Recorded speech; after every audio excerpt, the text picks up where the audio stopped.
Hi guys, it's day 4 of Ghosting Part 2 at we are shooting right now sa Macmac's house and siguro I'll take this time to say sorry if feeling nyo kulang na mga JM yung scenes sa vlog na to kasi naaawa talaga ako sa dalawa. Segue sila sa mga shoots nila like 'di ba 2 days ago nag-shoot kami natapos kami ng 1 AM. Diretso si Fiang at si JM sa Shake, Rattle, and Roll set. So yung time na may break sila dito sa eksena, syempre ginagamit nila yun pang rest, pang tulog. Eh alam nga namang i-vlog ko pa sila, diba? So syempre, naaawa ako. I'd rather give them time to rest than vlog and, you know, ngaragin ko pa sila. Kasi syempre, alam kong pagod na sila. So, yun yun. So, siguro, I'll try pa rin my best na may makuha akong behind the scenes for you. Medyo hectic din talaga ang shoot kasi kailangan na namin umere ng November 1 and we only have 6 shooting days to shoot all 6 episodes. So, ayun, ngayon, we're doing all the scenes here in Makmak's house and tingnan ko later kung anong makukuha ko para sa inyo.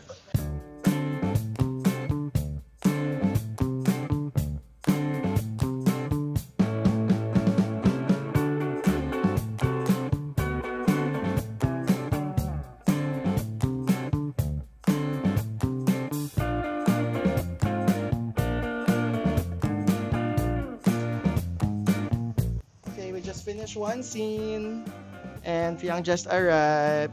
Ay! Ano yan? Nag-hi lang ako direct. Nag-hi lang. Nag-hi lang. Ganun kasi mag-hi ngayon sa mga panahon ngayon. Ganun mag-hi. Ganun mag-hi. Ganon, oo. Ngiti-ngiti na, oo. Ganun mag-hi kasi direct. Oo. Para at least, Ano, para at least? ganado magtrabaho. Ay! Ganado ka na ba magtrabaho? Kasi ulit ko ngayong araw. Ay! Kahit OT. Pwede na kahit OT. Kahit walang tulog. Nakatulog ka na ba? Nakatulog ka na ba? Yes! Ang Okay. aga ng pack-up ko kahapon, 9:30 PM. PM. Okay, good. Finish na.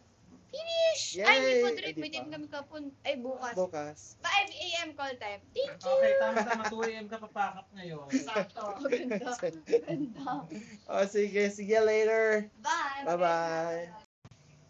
Oh, Fiangi, last shooting, tinanong ko yung lahat ng cast, si Vivory, si Zach, pati si JM. Ikaw ba sa tanang buhay mo, ano ang pinaka-memorable date? Ay, okay.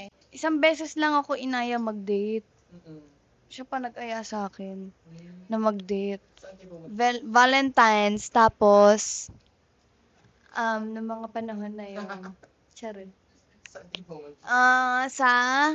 Siya yung nag-prepare direct eh. As in, pumunta lang ako doon, nagbihis lang, ganda lang. As in, prepared na lahat. Valentine's noon. Oo. Tapos, lakad ako sa may full of roses. Yeah. Full of roses. Tapos, alam niyang mahilig ako sa city lights. So, yung reception? Kasal? So, yung place nun, full of city lights. So, sa ano? Sa peak. Overlooking. Tapos, private siya. Sa dinner lang kayo. Dinner lang. Yun lang. Though lahat naman ng tinitake sa akin, memorable. Pero yun lang yung, parang, Sinabi mo. Oh, ito naman, bakit ka nagpa-interview ko kay Julia? Why not? Okay naman kami direct. Napag-usapan naman dapat namin pag-usapan. And then, wala naman din akong galit sa kanya. Bye, guys! Bye-bye. Maricel, namatay! Hindi ko na ini-istorbo si Fiang kasi segue yan, be. Shake, Rattle, and Roll, Ghosting, Child Number 82, ASAP, so yun. So, pasensya na. But at least alam niyo na kung anong memorable date ni Fiang, diba?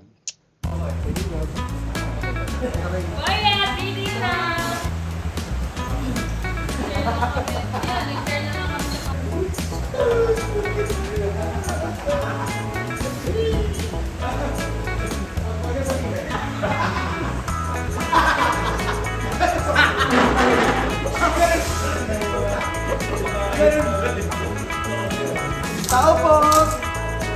Pasensya na po, nagkabukas po ulit yung game kaya pumasok po.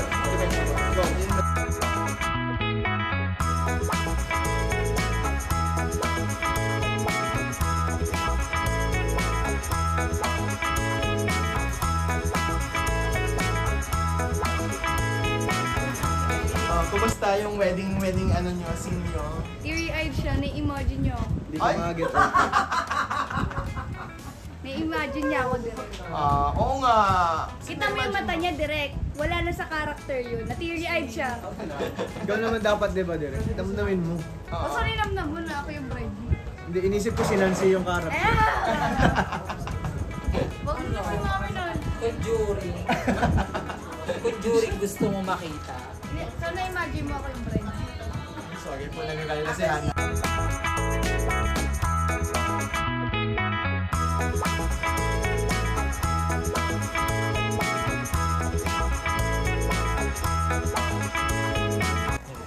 Thank you, Fiang. Bon voyage. Ay, Bon voyage to Vancouver. Thank you, JM. thank you. Thank you. Enjoy Canada, please. Enjoy. You deserve it. You deserve it. Bye everyone. Bye po. Bye-bye.